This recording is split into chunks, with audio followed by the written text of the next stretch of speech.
Everyone, welcome back to my YouTube channel. कल हमने किया था मौर्य काल के पार्ट 2 को हमने किया था, जिसमें हमने अशोक के जो महत्वपूर्ण शिलालेख थे उनकी चर्चा की थी। और हमने देखा था कि अशोक का सबसे लंबा शिलालेख कौन सा है, 7वां शिलालेख है। और इससे पिछली क्लास में हमने देखा था कि मौर्य काल से संबंधित स्रोत क्या क्या हैं। साहित्यिक स्रोत और पुरातात्विक स्रोतों की चर्चा हमने की थी, और साहित्यिक स्रोतों के अंतर्गत ही हम अशोक के शिलालेख और स्तंभलेख की चर्चा कर रहे हैं। हम कर रहे हैं प्राचीन भारत का इतिहास। चलिए तो हम शुरू करते हैं आज की क्लास, जिसमें हम करेंगे अशोक के महत्वपूर्ण स्तंभलेख। और स्तंभलेख के साथ साथ हम गुहालेख करेंगे, और उसके बाद हम इनसे संबंधित क्वेश्चनों की चर्चा करेंगे। और सबसे लास्ट में हम करेंगे जो हमने दूसरी क्लास की थी, प्राचीन भारतीय इतिहास के साहित्यिक और पुरातात्विक स्रोत, उनसे संबंधित महत्वपूर्ण क्वेश्चनों की चर्चा। तो अंत तक बने रहें। चलिए तो हम शुरू करते हैं आज की क्लास। अशोक के स्तंभलेख। अशोक के स्तंभलेख दो प्रकार के होते हैं, स्तंभलेख, वृहत स्तंभलेख और लघु स्तंभलेख। वृहत स्तंभलेख में हम चर्चा करते हैं दिल्ली टोपरा स्तंभलेख। इसी में इसका नाम छुपा है कि हमें यह कहाँ से मिला है। यह मिला था हमें टोपरा नामक स्थान से। और टोपरा कहाँ पर स्थित है? अम्बाला। अम्बाला हरियाणा में स्थित है। अम्बाला के हरियाणा में एक स्थान है टोपरा, वहाँ से हमें यह स्तंभलेख मिला था। और इसके साथ यह दिल्ली क्यों लगा हुआ है? क्योंकि फिरोज शाह तुगलक के द्वारा इसको दिल्ली स्थानांतरित करवा दिया गया था, तो इसका नाम हो गया दिल्ली टोपरा स्तंभ लेख। इससे संबंधित हमें कुछ महत्वपूर्ण बातें ध्यान रखनी है। यह अशोक का सबसे लंबा स्तंभ लेख है, और यह हमारे हरियाणा के अम्बाला से प्राप्त हुआ है। और यदि हम हरियाणा जी के पढ़े तो हमें याद रखना होगा कि यह हमें अम्बाला के टोपरा नामक स्थान से प्राप्त हुआ है। 1837 में जेम्स प्रिंसेप के द्वारा इसको पढ़ा गया था, और फिरोज शाह तुगलक द्वारा इसको दिल्ली स्थानांतरित करवाया गया। तो अशोक का सबसे महत्वपूर्ण, सबसे प्रसिद्ध स्तंभ लेख कौन सा है? दिल्ली टोपरा स्तंभ लेख। और इसको किसने पढ़ा था? जेम्स प्रिंसेप के द्वारा पढ़ा गया था। ये सभी बातें हमने इससे संबंधित ध्यान रखनी है। नेक्स्ट है हमारा दिल्ली मेरठ स्तंभ लेख, जो हमें मेरठ से प्राप्त हुआ है। और यह पहला स्तंभ लेख है जिसकी खोज हुई थी 1750 ईस्वी में, और टी पेंथेलर के द्वारा इसको खोजा गया था। तो अशोक का पहला स्तंभ लेख को कब खोजा गया था? 1750 ईस्वी में। और किसने खोजा था? टी पेंथेलर के द्वारा इसको खोजा गया था। इसे भी फिरोज शाह तुगलक के द्वारा दिल्ली स्थानांतरित करवा दिया गया था। तो मेरठ से प्राप्त हुआ, दिल्ली स्थानांतरित करवा दिया, तो इसका नाम हो गया दिल्ली मेरठ स्तंभ लेख। नेक्स्ट है हमारा प्रयाग या इलाहाबाद स्तंभ लेख। प्रयाग को ही इलाहाबाद कहा जाता है। तो यदि पूछे प्रयाग स्तंभ लेख या इलाहाबाद स्तंभ लेख, तो इन दोनों का मतलब एक ही होगा। यह हमें कहाँ से मिला? कौशाम्बी से प्राप्त हुआ है। अकबर के शासनकाल में इसे इलाहाबाद के किले में स्थानांतरित करवाया गया, तो इसलिए इसको नाम दिया गया इलाहाबाद स्तंभ लेख। और इसका संबंध मुख्यतः 3 शासकों से है। और ये 3 शासक कौन कौन से हैं? ये 3 शासक हैं अशोक, समुद्रगुप्त और जहांगीर। अशोक से संबंधित क्यों है? क्योंकि अशोक ने इसको लिखवाया था। और समुद्रगुप्त ने अपनी विजयों का वर्णन करवाया था। और किस में करवाया था? अपनी विजयों का वर्णन करवाया था प्रयाग प्रशस्ति में। और यदि पूछे प्रयाग प्रशस्ति का लेखक कौन है, तो इसका आंसर हो जाएगा हरिसेन। हरिसेन कौन था? समुद्रगुप्त का राजकवि था। तो ये सभी बातें भी हमको इसके साथ ही ध्यान रखने की। समुद्रगुप्त से इलाहाबाद स्तंभ लेख कैसे संबंधित है? क्योंकि इलाहाबाद यानी कि प्रयाग प्रशस्ति का लेखक कौन था? हरिसेन समुद्रगुप्त का राजकवि था, तो इलाहाबाद स्तंभ लेख समुद्रगुप्त से संबंधित था। नेक्स्ट है जहांगीर भी इलाहाबाद स्तंभ लेख से संबंधित है, क्योंकि इसने अपने राज्याभिषेक के बारे में इसमें लिखवाया था। अब हम देख लेते हैं कुछ महत्वपूर्ण बातें। जैसे 1582 में दीन इलाही धर्म की स्थापना हुई थी, तो किसने की थी? अकबर के द्वारा स्थापित किया गया था। 1583 में इलाही संवत चलाया गया था। और प्रयाग का नाम इलाहाबाद कब किया गया था? 1583 के आसपास किया गया था? नहीं। तो प्रयाग का नाम इलाहाबाद किसके द्वारा किया गया था? शाहजहाँ के द्वारा इसका नाम किया गया था अलाहाबाद से इलाहाबाद हुआ। अब हम देख लेते हैं कुछ अन्य महत्वपूर्ण स्तंभ लेख। लोरिया अरराज, लोरिया नंदनगढ़ और रामपुरव स्तंभ, ये हमें कहाँ से मिले हैं? चंपारण के बिहार से मिले हैं। इन स्तंभों पर 7 लेखों का अंकन है। इसलिए इनको सप्तलेख स्तंभ भी कहा जाता है। तो कभी कभी इंपॉर्टेंट क्वेश्चंस के रूप में पूछा जाता है कि अशोक के किन स्तंभ लेखों को सप्तलेख स्तंभ भी कहा जाता है। तो इन तीनों का नाम आएगा लोरिया अरराज, लोरिया नंदनगढ़ और रामपुरव स्तंभ। ये हमें चंपारण के बिहार से प्राप्त हुए हैं।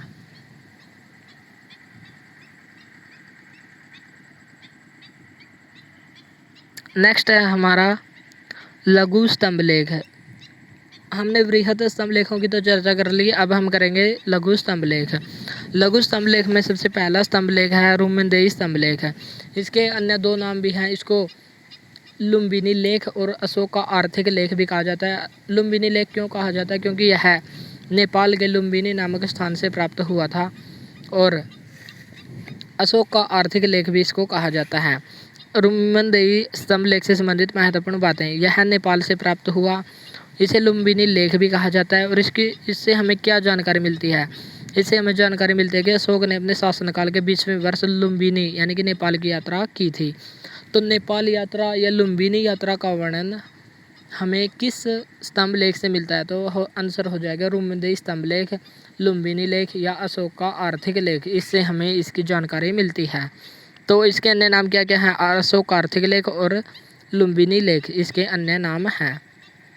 उसने नेपाल यात्रा को कर मुक्त किया था। क्यों किया था? क्योंकि अशोक बौद्ध धर्म का अनुयायी था और वह चाहता था कि बौद्ध धर्म से संबंधित जितने भी स्थल हैं उन पर अनेक से अनेक लोग जाएं ताकि उनके अनुयायियों में वृद्धि हो। तो लुम्बिनी जो बुद्ध का जन्म स्थल था उसकी यात्रा को अशोक के द्वारा कर मुक्त किया गया। नेक्स्ट स्तंभ लेख है हमारा निगाली सागर स्तंभ लेख। यह भी हमें नेपाल से प्राप्त हुआ है और इससे हमें क्या जानकारी मिलती है? अशोक ने अपने शासनकाल के 20वें वर्ष नेपाल यात्रा की थी और वहाँ एक स्तूप का निर्माण करवाया था। तो इसका वर्णन हमें किससे मिलता है? निगाली सागर स्तंभ लेख से। यदि क्वेश्चन पूछे कि अशोक की नेपाल यात्रा का वर्णन किस स्तंभ लेख से मिलता है, केवल नेपाल यात्रा पूछे तो इसका आंसर होगा रुमेंदेई स्तंभ लेख। और यदि क्वेश्चन पूछे कि वहाँ पर नेपाल यात्रा करके वहाँ पर एक स्तूप का निर्माण करवाया था, उसका उल्लेख हमें कहाँ से मिलता है? निगाली सागर स्तंभ लेख से हमें उसका उल्लेख मिलता है। नेक्स्ट है हमारा सांची स्तंभ लेख। सांची स्तंभ लेख हमें कहाँ से मिला है? मध्य प्रदेश के रायसेन से प्राप्त हुआ है। इसमें अशोक ने धम्म महामात्यों यानी कि धर्म मंत्रियों को संघ भेद रोकने का आदेश दिया था। इसमें अशोक ने कहा था कि जो धर्म मंत्री होंगे वे जो संघ के अंदर जो भेदभाव या लड़ाई झगड़े होते हैं उनको रोकने का प्रयास करेंगे। तो उनको रोकने के उद्देश्य से धर्म महामात्यों या धर्म मंत्रियों को आदेश दिया था। तो इसको उल्लेख मिलता है सांची स्तंभ लेख से। नेक्स्ट है हमारा सारनाथ स्तंभ लेख। सारनाथ स्तंभ लेख हमें कहाँ से मिला है? सारनाथ उत्तर प्रदेश से प्राप्त हुआ है और यहीं से हमारा भारत का राष्ट्रीय चिन्ह भी लिया गया है। तो कभी कभी क्वेश्चन पूछा जाता है कि भारत का राष्ट्रीय चिन्ह कहाँ से लिया गया है? अशोक के सारनाथ स्तंभ से लिया गया है। और बौद्ध धर्म में यह क्यों इम्पोर्टेंट है? क्योंकि महात्मा बुद्ध के द्वारा यहीं पर अपना पहला उपदेश दिया गया था। और पहला उपदेश कहाँ पर दिया था? सारनाथ में। और बौद्ध धर्म में इस घटना को किस नाम से जाना जाता है? धर्म चक्र परिवर्तन, इसके नाम से इसको जाना जाता है। नेक्स्ट है हमारा कौशाम्बी स्तंभ लेख। कौशाम्बी स्तंभ लेख को रानी का अभिलेख भी कहा जाता है। रानी क्यों?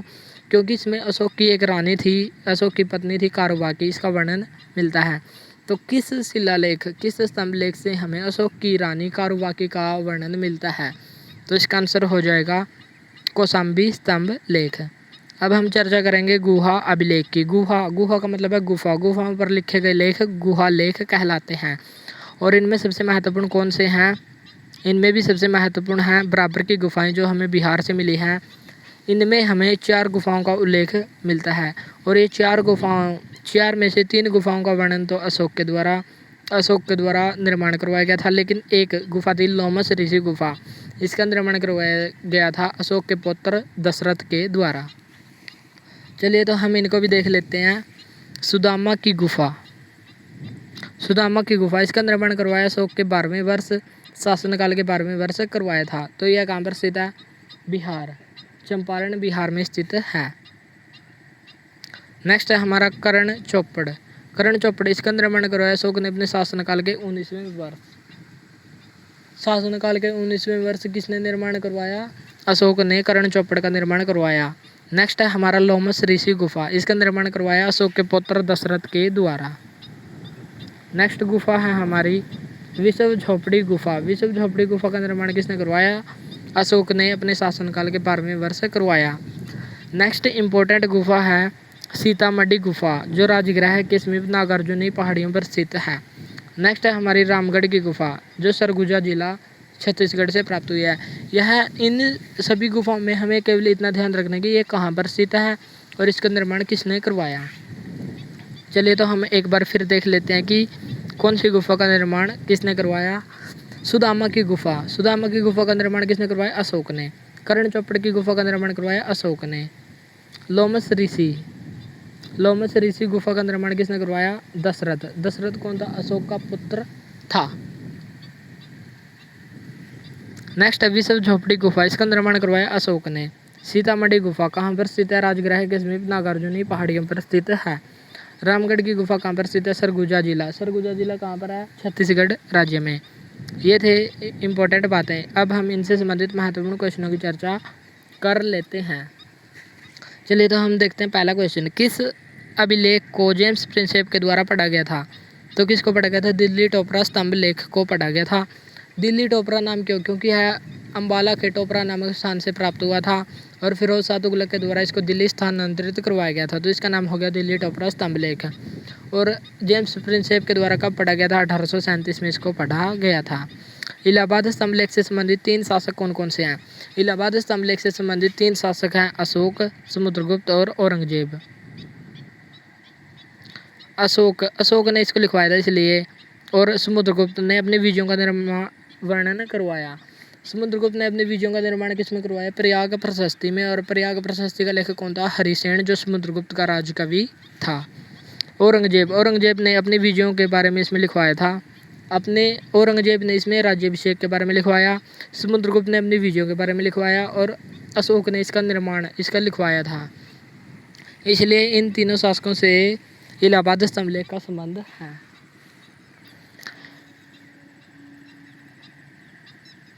नेक्स्ट क्वेश्चन है हमारा, अशोक का आर्थिक लेख किस स्तंभ लेख को कहा जाता है? तो इसका आंसर होगा रुमेनदेही स्तंभ लेख। भारत का राष्ट्रीय चिन्ह कहाँ से लिया गया है? सारनाथ स्तंभ लेख से लिया गया है। नेक्स्ट है हमारा, सुदामा की गुफा का निर्माण अशोक ने अपने शासनकाल के किस वर्ष करवाया था? 12वें वर्ष करवाया था। अशोक ने लुम्बिनी यात्रा कब की थी? शासनकाल के 20वें वर्ष की थी। और इसका वर्णन हमें किस स्तंभ लेख से मिलता है? रुमेनदेही स्तंभ लेख से। और यदि क्वेश्चन पूछे कि अशोक ने नेपाल यात्रा करके वहाँ पर एक स्तूप का निर्माण करवाया था, इसका वर्णन हमें कहाँ से मिलता है? इसका वर्णन मिलता है हमें निकाली सागर स्तंभ लेख से। नेक्स्ट क्वेश्चन है हमारा, अशोक ने दीन इलाही धर्म की स्थापना कब की थी? 1582 में दीन इलाही धर्म की स्थापना की थी। और अकबर के द्वारा ही इलाही संवत कब चलाया गया था? 1583 ईसा पूर्व। 1583 ईस्वी में चलाया गया था इलाही संवत। ये भी हमको ध्यान रखना है। प्रयाग का इलाहाबाद नाम किस शासक के द्वारा किया गया था? शाहजहां के द्वारा। अशोक वर्धन नाम अशोक के किस लघु शिलालेख से मिलता है? ये क्वेश्चन है हमारे कल की क्लास के, जो हमको याद भी होने चाहिए। तो इसका आंसर है मास्की शिलालेख, जो हमें रायचूर कर्नाटक से प्राप्त हुआ है। भ्रुभ्रु शिलालेख कहाँ से मिला है? राजस्थान के जयपुर से। कलिंग विजय का वर्णन, सबसे इम्पोर्टेंट क्वेश्चन क्या है? कलिंग विजय। कलिंग विजय कब हुई थी? 261 ईसा पूर्व में कलिंग विजय हुई थी। और इसका वर्णन हमें किस शिलालेख से मिलता है? 13वें शिलालेख से इसका वर्णन मिलता है। अशोक का सबसे लंबा शिलालेख कौन सा है? सबसे लंबा शिलालेख है 7वां। 7 से 7 यानी कि 7 स्तंभ लेख हैं और 7वां शिलालेख सबसे लंबा शिलालेख है।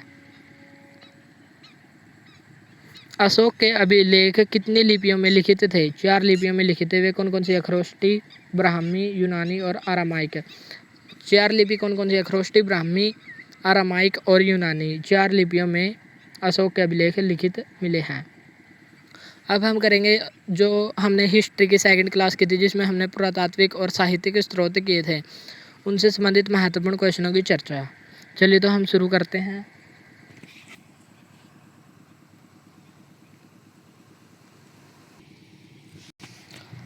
त्रिपिटक ग्रंथ का संबंध किस धर्म से है? त्रिपिटक त्रिपिटक ग्रंथ का संबंध किस धर्म से है? तो इसका आंसर हो जाएगा बौद्ध धर्म। और त्रिपिटक की संख्या कितनी थी? 3। और वे कौन कौन से? सुत्त पिटक, विनय पिटक और अभिधम्म पिटक। सुत्त पिटक की रचना किसने की थी? आनंद के द्वारा की गई थी और इसमें बौद्ध धर्म से संबंधित शिक्षाओं का वर्णन किया गया है। नेक्स्ट है हमारा विनय पिटक। विनय पिटक की रचना किसने की थी? उपाली के द्वारा इसकी रचना हुई थी और इसमें बौद्ध संघ से संबंधित नियमों का वर्णन किया गया है। नेक्स्ट है अभिधम्म पिटक। इसमें इसका लेखक कौन है? मोगलीपुत्र तीस। और इसमें किसका वर्णन है? अशोक के समकालीन जो बौद्ध भिक्षु थे उनकी जीवनियों का इसमें वर्णन किया गया है। ये सभी बातें हमको ध्यान रखनी है। नेक्स्ट क्वेश्चन है हमारा मुद्रा राक्षस पुस्तक के रचयिता कौन है? मुद्रा राक्षस पुस्तक थी उसके रचयिता है विशाखदत्त, जो गुप्त काल से संबंधित महत्वपूर्ण ग्रंथ है। अब हम देख लेते हैं इंपॉर्टेंट बुक्स एंड राइटर्स, यानी कि महत्वपूर्ण पुस्तक और उनके लेखक।